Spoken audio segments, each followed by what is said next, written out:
થોડું વધારે વાંચીએ. હવે તમને વળી એવું થશે કે આ શું છે?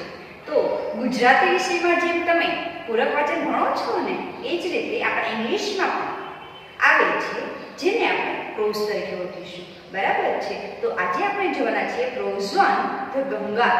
હવે આ પ્રોઝમાં પૃથ્વી પર ગંગાનો ઉદ્ભવ કેવી રીતે થયો, ગંગાનું અવતરણ કેવી રીતે થયું તેના વિશે જોવાના છે. ઓકે, તો ચાલો સ્ટાર્ટ કરીએ. Pros 1 the Ganga. Rivers are the lifeline for mankind. Lifeline એટલે જીવાદોરી, મેનકાઇન્ડ એટલે માનવજાતિ. નદીઓ માનવજાતિ માટે જીવાદોરી છે. There are many great rivers in our country, India. આપણા ભારત દેશમાં ઘણી મોટી મહાન નદીઓ છે. ગ્રેટ એટલે મહાન. The Ganga is the most important and the greatest river among them. Important એટલે મહત્વની, ગ્રેટેસ્ટ એટલે સૌથી મોટી, અમોંગ એટલે તે બધામાં, તે દરેકમાં. તે દરેકમાં ગંગા સૌથી મહત્વની અને સૌથી મોટી નદી છે.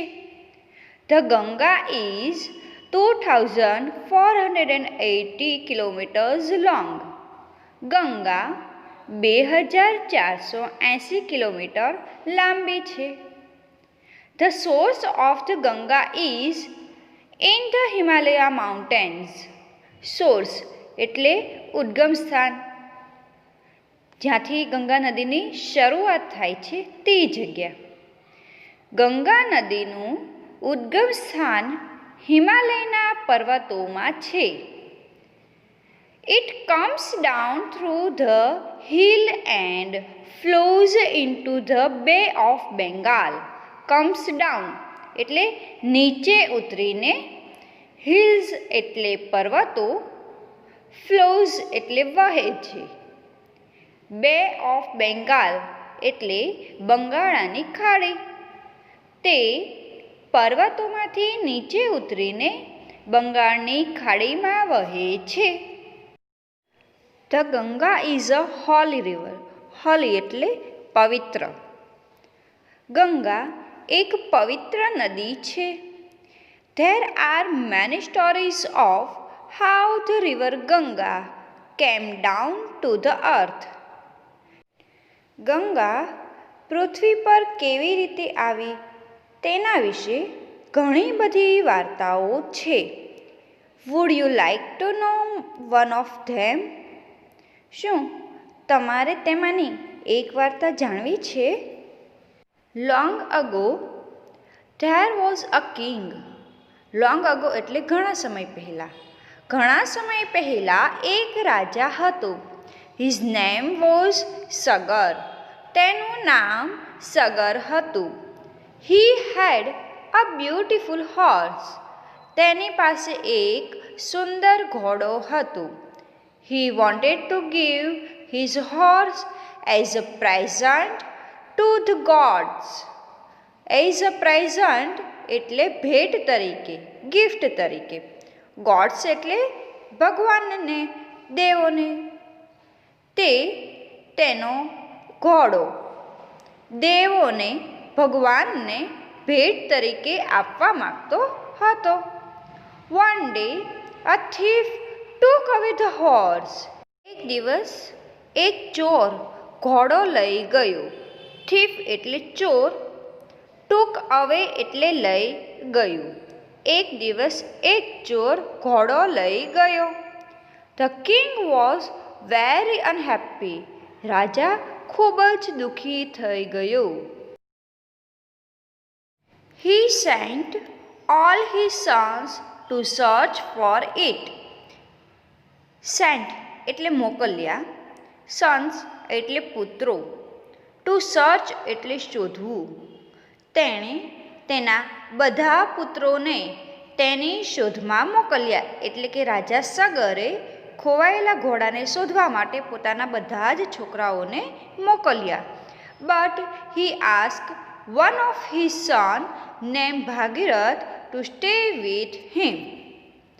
પણ તેણે ભગીરથ નામના તેના છોકરાને, તેના પુત્રને તેની સાથે રહેવા કહ્યું. ટુ સ્ટે એટલે રહેવું. Sagar's sons searched the horse all over the land. All over the land એટલે પૃથ્વીની ઉપર. સગરના પુત્રોએ પૃથ્વી પર, ધરતી પર બધે જ ઘોડાને શોધ્યો. But they could not find it anywhere. Anywhere એટલે ક્યાંય પણ, કશે પણ. પણ તેમને ઘોડો ક્યાંય મળ્યો નહીં. So they decided to search for it inside the earth. Inside the earth એટલે પૃથ્વીની અંદર, પેટાળમાં. Decided એટલે નક્કી કર્યું. તેથી તેઓએ ઘોડાને પૃથ્વીની અંદર, પૃથ્વીના પેટાળમાં શોધવાનું નક્કી કર્યું. They dug a deep, deep hole. Dug એટલે ખોદ્યું. ડીપ હોલ એટલે ઊંડો ખાડો.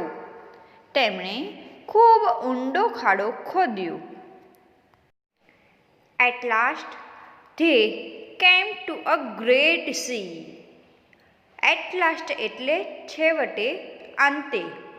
ગ્રેટ એટલે વિશાળ. સી એટલે સમુદ્ર. છેવટે તેઓ એક વિશાળ સમુદ્ર સુધી પહોંચ્યા.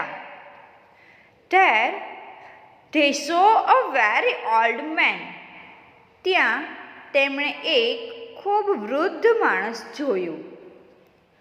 Sagar's son disturbed that old man. Disturb એટલે ખલેલ પહોંચાડી.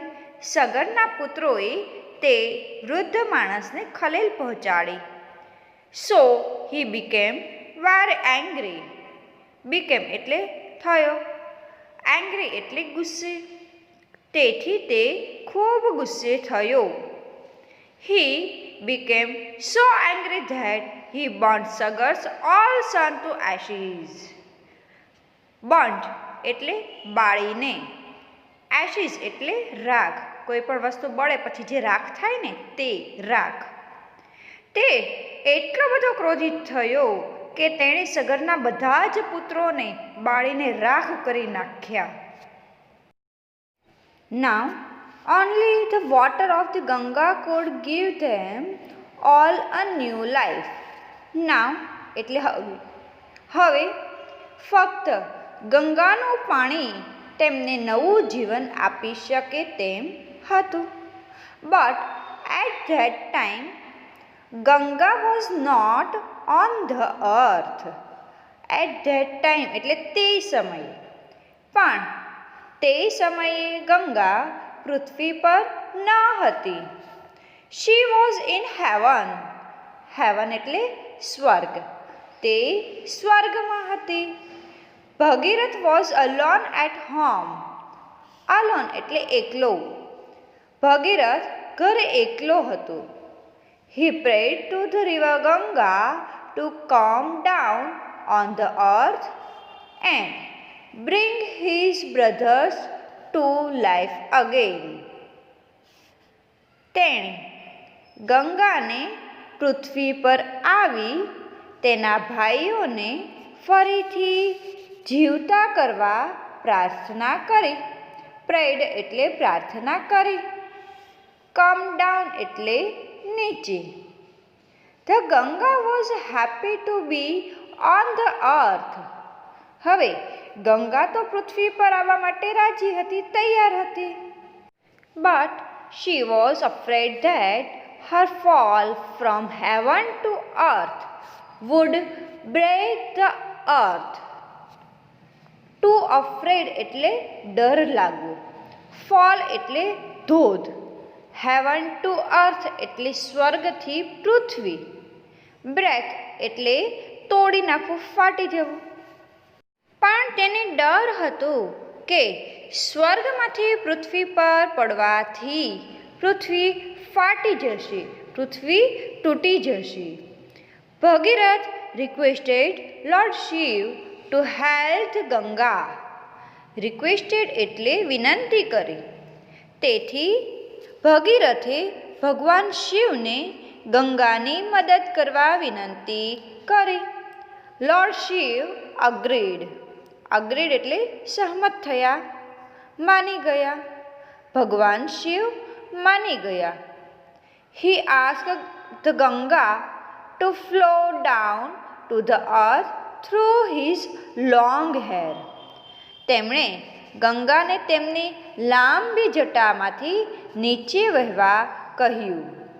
In this way Ganga could come down gently to the earth. In this way એટલે આ રીતે, જેન્ટલી એટલે હળવેથી, શાંતિથી. આ રીતે ગંગા હળવેથી પૃથ્વી પર આવી શકી. The Ganga flowed over the ash of Sagar's son and they all came to life again. Ganga સગરના પુત્રની રાખ ઉપરથી વહી અને તેઓ બધા જ ફરીથી જીવતા થયા. ભગીરથ prayed the Ganga to flow on the earth. ભગીરથે ગંગાને પૃથ્વી પર વહેવા માટે પ્રાર્થના કરી. So she is also known as Bhagirathi. also એટલે પણ, known as એટલે તરીકે ઓળખાય છે. તેથી તે એટલે કે ગંગા ભાગીરથી તરીકે પણ ઓળખાય છે. સમજાયું? ગંગાનું અવતરણ પૃથ્વી પર કેવી રીતે થયું, તેની પાછળનું રીઝન શું હતું? એમ તો ગંગાના ઉદ્ભવ વિશે ઘણી બધી વાર્તાઓ છે. તેમાંની આ વાર્તા એક ખૂબ જ ફેમસ છે. ઓકે, હવે આપણે એક્સરસાઇઝ જોઈશું. Exercise 1, choose A, B or C and complete the sentences. A, B અથવા C પસંદ કરી નીચે આપેલા વાક્યોને પૂર્ણ કરો. First, the Ganga's source is A, the Bay of Bengal, B, high up in the Himalaya mountains and C, the hills. હવે ગંગાનો source ઉદ્ભવ સ્થાન કયું છે? હિમાલયા માઉન્ટેન. તો અહીં આપણો આન્સર આવશે B, option B, high up in the Himalaya mountain.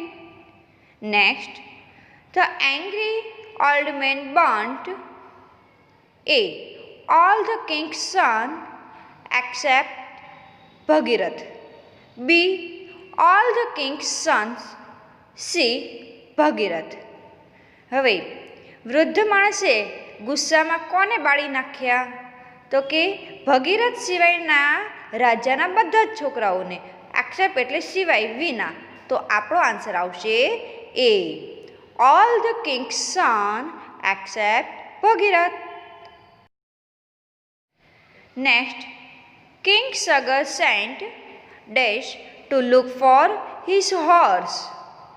A, Bhagirath, B, all his sons except Bhagirath and C, all his sons.